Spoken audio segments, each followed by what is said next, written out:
Hi everybody, welcome to the Manifold channel. We're going to do a really quick video which is titled Color Infrared for Free, and we've titled it that because we're going to show how you can use the power of Manifold Release 9 and the way Manifold Release 9 works with images to create as many copies of an image as you want that are styled differently and without increasing the storage in the project at all. And what we're going to work with is this example right here, this image, which is called, well, whatever it's called. It comes from the National Agricultural Imagery Program. It's about a 400 megabyte image, and it shows the outskirts of Redding, California. That's in the far north of California. And the National Agricultural Imagery Program is a program where every year much of the agricultural land in the United States is photographed, and it's photographed about with aerial photography to about 1 meter or sometimes even greater resolution. So you can tell the difference. You can see how crops are changing. And all the images are shot using four bands: red, green, blue, and near infrared, because near infrared is extremely useful for visualizing how vegetation changes. And we're going to work with this image right here. We're going to start by renaming it to something less unwieldy. So I'm going to right click on the image and I'm going to choose Rename Related. And let's change that name to Redding. This is Redding, California. And you can see it automatically renames the table that's used, and also any open windows that are using that image. Now, the way Manifold stores images is that all the data is actually here in this table called Redding tiles. The images, the pixels in the image are stored in the form of 128 by 128 pixel tiles, and in this case, you can see those are data type. Each pixel is a data type 4 channels of an 8-bit integer image. So that's classic RGB plus a fourth channel, in this case infrared. And the actual image, which is this thing called Redding, which we popped open in this window, basically contains no data at all. All it does, it contains a few bytes here, just enough to say that, okay, for this image, take your data from this table, Redding tiles. The field that you're going to use for the tile is called tile, and some other housekeeping information like how to style it, how to visualize it, and that's it. We can take advantage of that, because if we want, we can copy this image, make a copy of this image, right click on it, choose copy, and then choose paste, and we just copied the image. And this thing called Redding 2 is a copy of the image. Now what it is, it's just a copy of that same container. So it's saying, just like Redding, it's saying, if you look at the properties, get your data from this table, Redding tiles, use the field called tile to get your tiles, and use this particular styling to get that effect. If we want, we can change the styling so that this image will use a different style than that image there. And let's do that right now. For starters, let's rename this image. Let's change that name to Redding CIR, because I'm going to change that to use a color infrared styling. And in fact, what I'm going to do is I'm going to take both of these and let's create a map, create a new map. And for the new map, I'm going to use Bing Street Map as my background layer, and I'm going to put both of these images in as layers. Click Create Map, and there's the map, which shows us where both of these images are. They're both it's the same image, just styled differently. They're on the outskirts of Redding. Here's Redding right here, and there's downtown Redding, if you know the Redding area. Redding is a town in the far north of California. Up here to the north, not far away, is Mount Shasta. And what we're going to do is we're going to style these images differently. So let's turn off the Redding layer. And here in the Redding CIR layer, let's choose Contents, Style.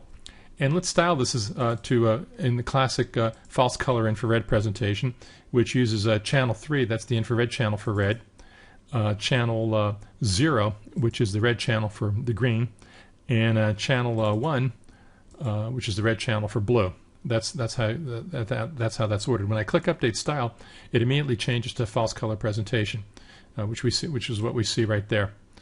The other Redding image, you can still see it right there, is still in the same place. It still uses the same style. That just uses classic RGB styling, channel 0, 1, and 2. So channel 0 is the red channel, channel 1 is the green, channel 2 is the blue, and it doesn't use the infrared at all. So that's RGB, and here's the same image using a color infrared. And even though this table here is full of 400 megabytes worth of data, we can make as many copies of that image as we want, and we can, open them all independently of each other. I'm going to undock that and pan them around independently of each other.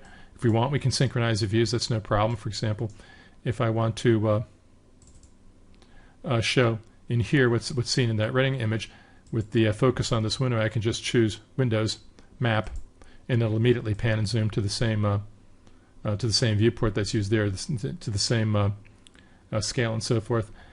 So we can independently pan and zoom these same images. What we can do is we can take the same image and we can use different color effects. For example, we can let's do a high contrast version of the Reading CIR image. That's it right there. So let's start with this Reading CIR, copy, paste, and we'll call that contrast. Well, let's put a space character in there, so let's not be lazy. And I'll pop that open and go into about the same place. And what I can do here, if I like, I can style this. This uses the same styling as the image that I copied it from. I can select all these channels, right-click, and choose. Let's choose full range. That'll be a nice effect. That's technically not a contrast effect, but you can see how it kind of enhances the, sharpens the red color. Let's drag and drop that into the map, so we can quickly turn that off and double-click that off and on, so you can see how that looks different. If we want, we can even make that even a really high contrast look by choosing all the channels, and in the auto contrast, this actually auto contrast is coming slightly off screen, kind of hard to see, but I'll choose let's choose medium auto contrast so it doesn't get too wild. Choose update, and you can see that's a higher contrast. So we can look at the same image using different settings. That's the original RGB image. We can enhance the original RGB image as well. Let's do that. Copy, paste. Let's call this full range. And drag and drop that into the map. And here back in the style, let's Control A and choose full range. The system will compute it very quickly. And there you can see how that's a different color effect. That's a kind of a more intense saturated color effect using the full range. And we can see what effects we like best by looking into the view here where it shows things like swimming pools. There's Reading full range.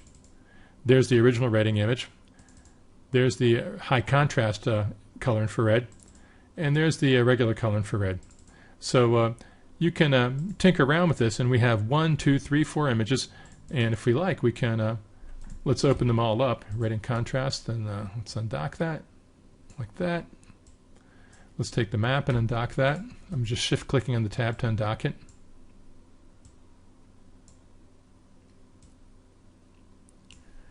And let's move these out of the way here a bit. And over here, let's what else did I do?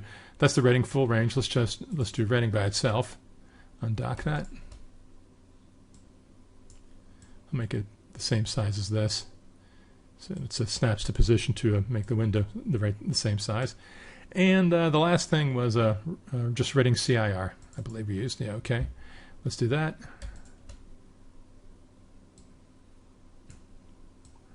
So here we have 3 different visualizations.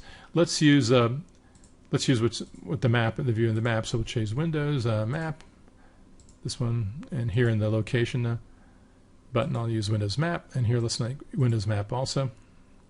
So they're all synchronized to this Windows here, Windows Map. And what we're looking at here is you can see 3 different presentations of 3 different visualizations of exactly the same data. 1, 2, 3, 4. They're just copies of the image. Each one of them contains no data at all. All the data is coming from the Reading Tiles image. So that's just a quick way that you can use different effects, have different visualizations of the same data, and that makes it extremely easy to compare various views and various looks. So I hope you've enjoyed this quick video. Don't hesitate, like I said, to make as many copies of this sort of thing as you like. As long as you don't copy that table, you're not adding any extra bulk to the project at all. The project is still only 400 megabytes, which is, for Manifold Release 9, absolutely nothing. What we've seen here is Manifold System Release 9, and this works the same way in Viewer. If you'd like to drill into anything that we've seen here in the video, don't hesitate to go into the user manual. The user manual has hundreds of topics and hundreds of illustrations and thousands of illustrations and hundreds of example topics that show how to do stuff like this step by step. Thanks for watching, and goodbye from the Manifold channel. Well, that was fun. If you want to see more, visit us at www.manifold.net. As always, Manifold delivers the world's most advanced, highest quality spatial products for GIS and DBMS at a low price that you can afford. Once again, that's manifold.net. See you soon.